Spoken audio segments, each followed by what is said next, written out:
Saya akan mewawancarai Kepala Sekolah SMKN 19 Bapak Abdul Rahim SPT. Terima kasih. Gimana kabarnya Pak? Alhamdulillah, baik. Sehat aja ya Pak ya? Sehat. Semangat pagi ya Pak ya. Begini Pak, saya kan ada tugas guru pemula itu melakukan wawancara terhadap kepala sekolah terkait dengan keputusan berbasis nilai-nilai kebajikan sebagai pemimpin Pak.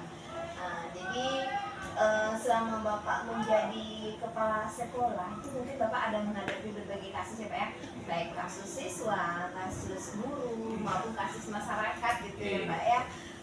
Jadi di dalam kasus tersebut bagaimana Bapak mengidentifikasi kasus-kasus yang merupakan dilema etika atau rujukan moral?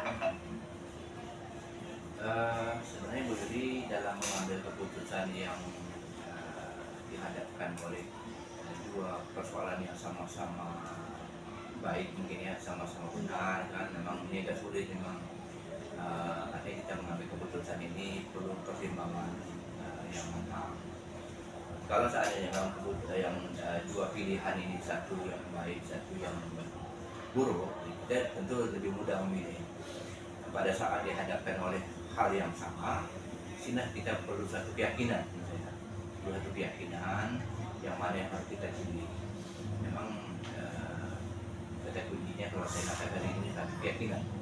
Yang apapun kita dalam hidup ini, ya, kalau kita Islam ini kan keyakinan sangat penting. Jadi dua hal inilah yang harus kita pertimbangkan, yang sama-sama baik. Kita yakin di antara dua yang baik pasti ada yang terbaik untuk kita. Itulah pilihan kita. Memang kita khawatir keputusan yang kita ambil ini berdampaknya ke hal-hal yang kurang tepat, dengan kita berdasarkan keyakinan, kemudian juga berdasarkan pengalaman kita harus mengambil keputusan yang kita sama-sama baik, tapi harus kita memilih. Itu kata kuncinya keyakinan. Iya, keyakinan ya Pak ya.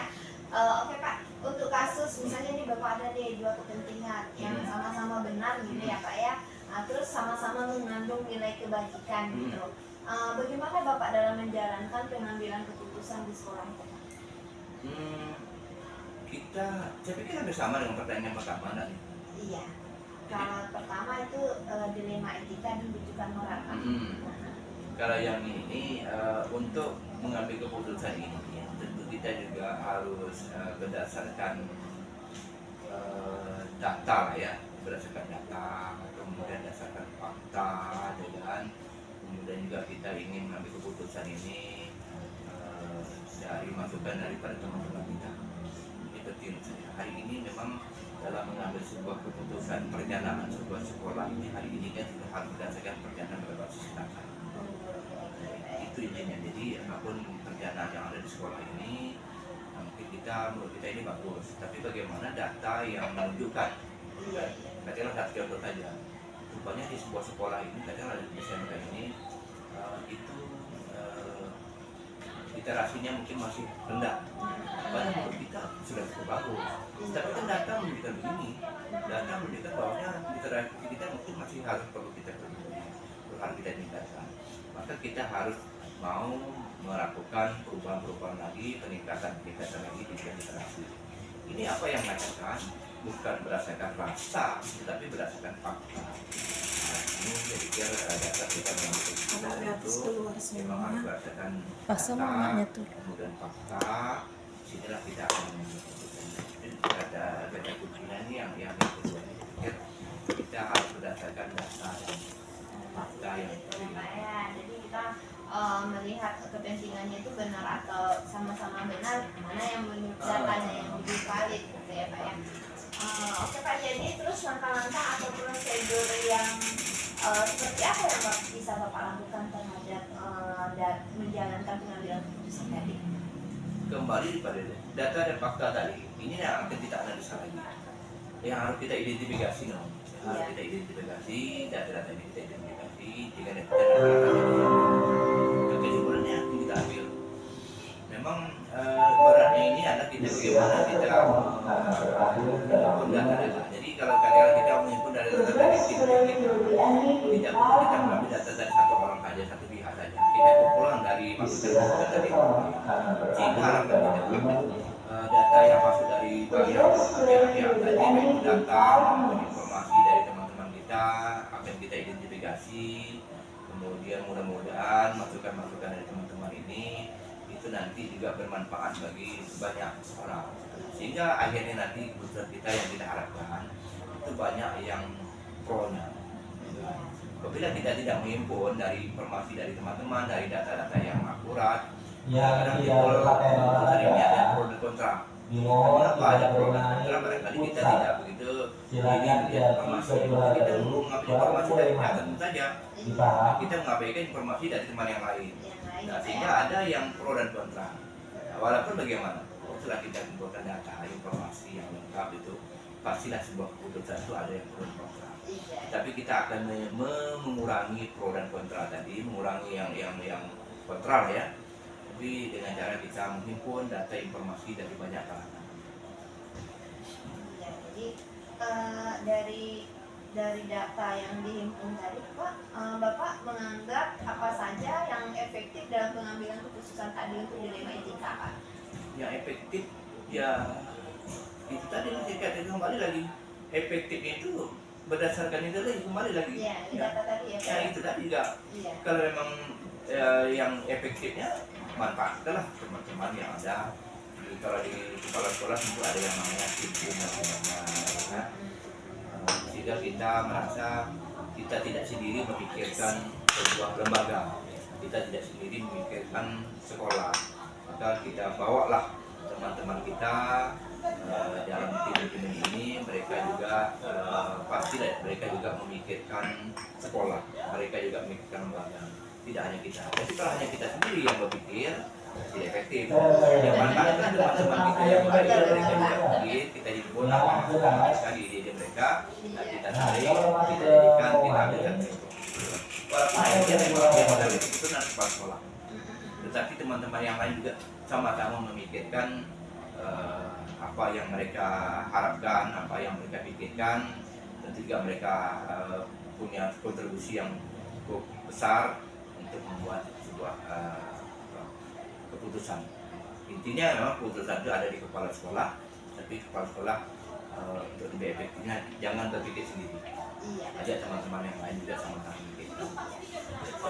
Jadi Pak, ini selama ini kan dalam pengambilan keputusan kan ada pro dan kontra seperti yang Bapak bilang tadi kan. Dari semuanya itu mungkin apa tantangan dalam pengambilan keputusan kasus untuk dilema etika? Yang kita tentu tantangannya kita kan ini sejauh mana dapat kita nanti mengurangi yang kontral ya, nah, itu memang tantangannya apapun keputusan.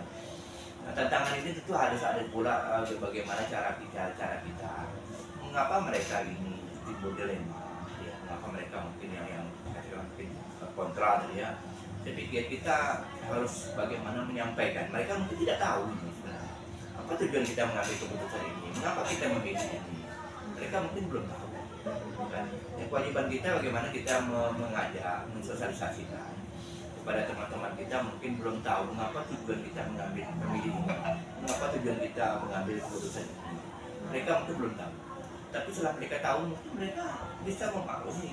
Nah, ini tantangan kita, bagaimana kita memang harus membuat satu cara mensosialisasikan, menyampaikan ide-ide ini kepada teman-teman kita yang barangkali dalam tanda kutip yang masih kontra ya.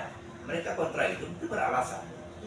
Mereka tidak tahu, oh begini tujuannya. Setelah mereka tahu mungkin benar juga. Nah, memang kita selama kita mungkin kita belum semuanya dapat kita himpun. Kita pada saat kita mengambil keputusan, apalagi kadang-kadang keputusan yang kita ambil ini sifatnya harus segera. Ya kan, ada keputusan yang sifatnya segera. Kawan-kawan lain belum tahu nih, kok begini ya. Nah, rupanya dia belum tahu. Misalnya contoh hari inilah, kok kita pulangkan jam lebih awal, ya kan? Nah, mereka mungkin belum sadar, mereka tidak pernah ganti ya. Tapi pada saat mereka ganti, oh betul juga juga ini. Setelah mereka sadar tahu, makanya baru mereka tahu bahwa ternyata keputusan yang kita ambil itu ada kepentingan. Urgent ya Pak ya? Ya, urgent. Oke Pak.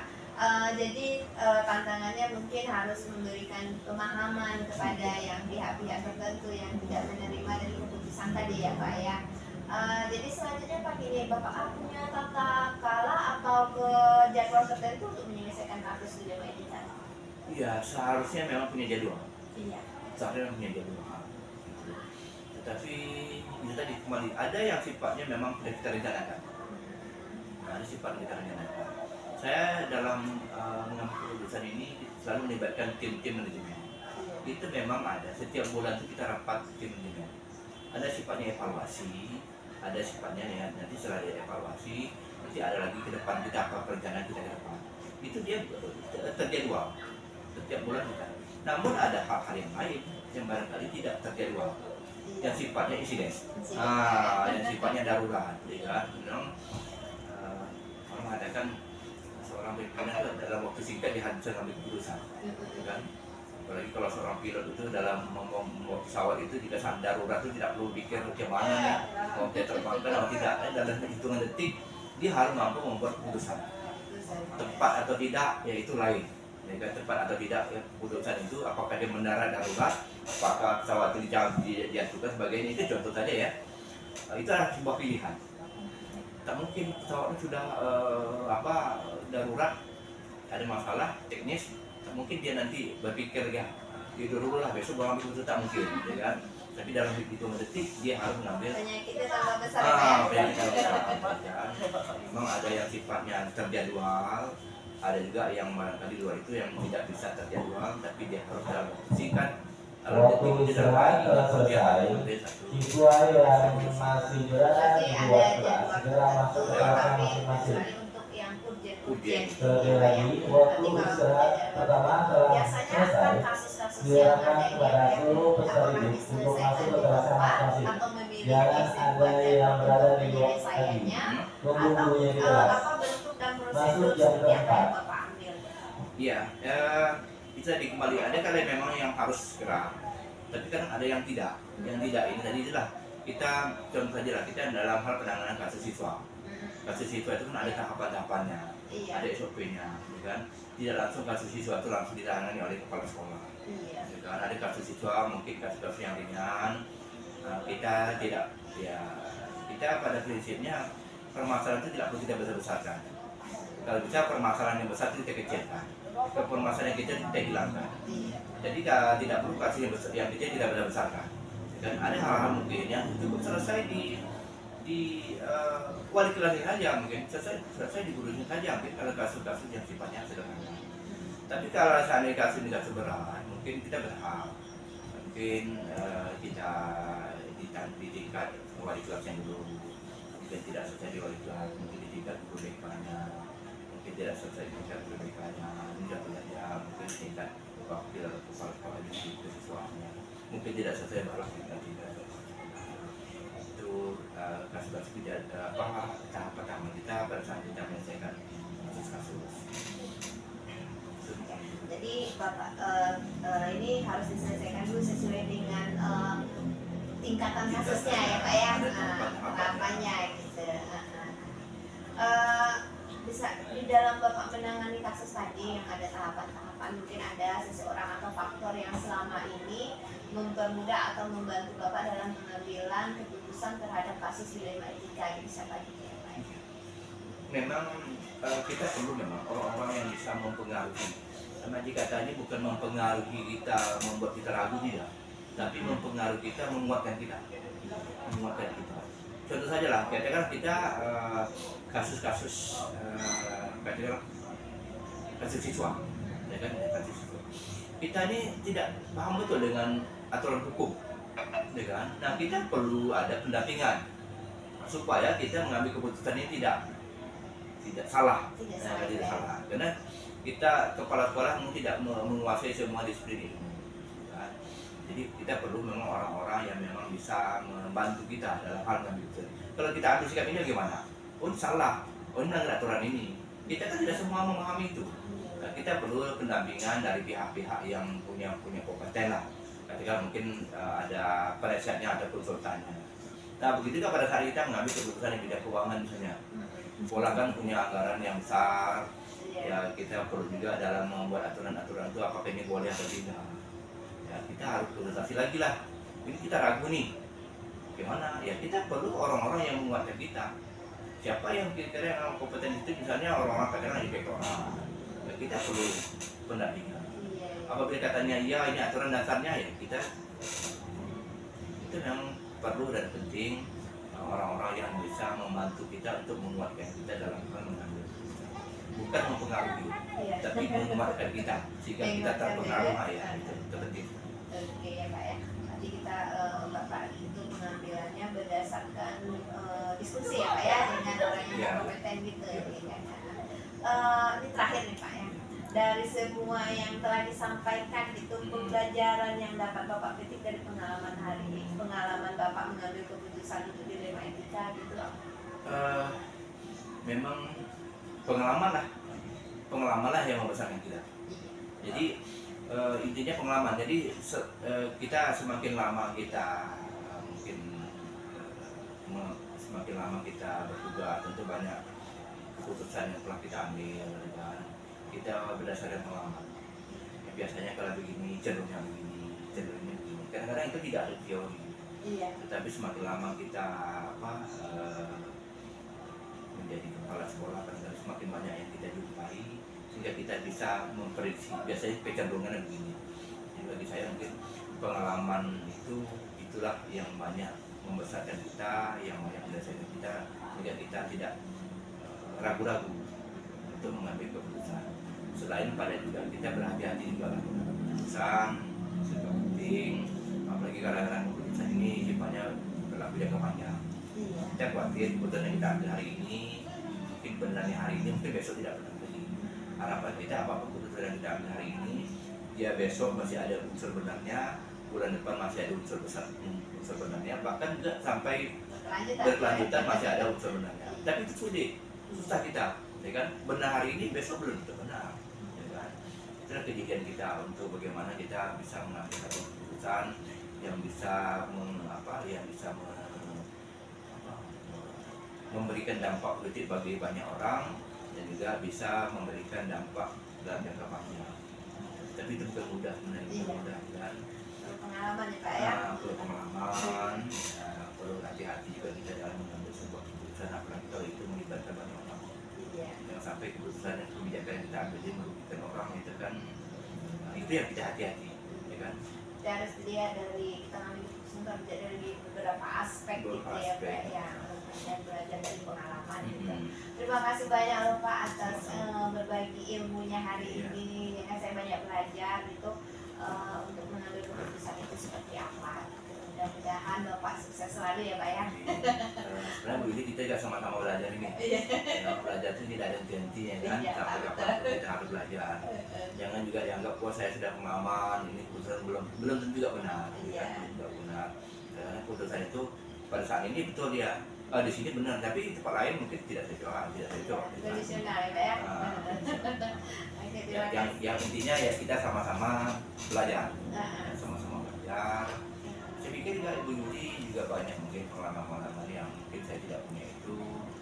Mungkin belum pernah juga dengan kasus-kasus yang mungkin belum pernah orang selesaikan, tapi itu selesai. Itu mungkin pengalaman mungkin bagi Ibu. Dan saya belum pernah mengalami itu kan. Itu penting. Jadi ini hari ini memang untuk wawancara saya, tapi kita berbagi. Mungkin ada hal-hal yang itu bagus, mungkin tidak saya dapatkan.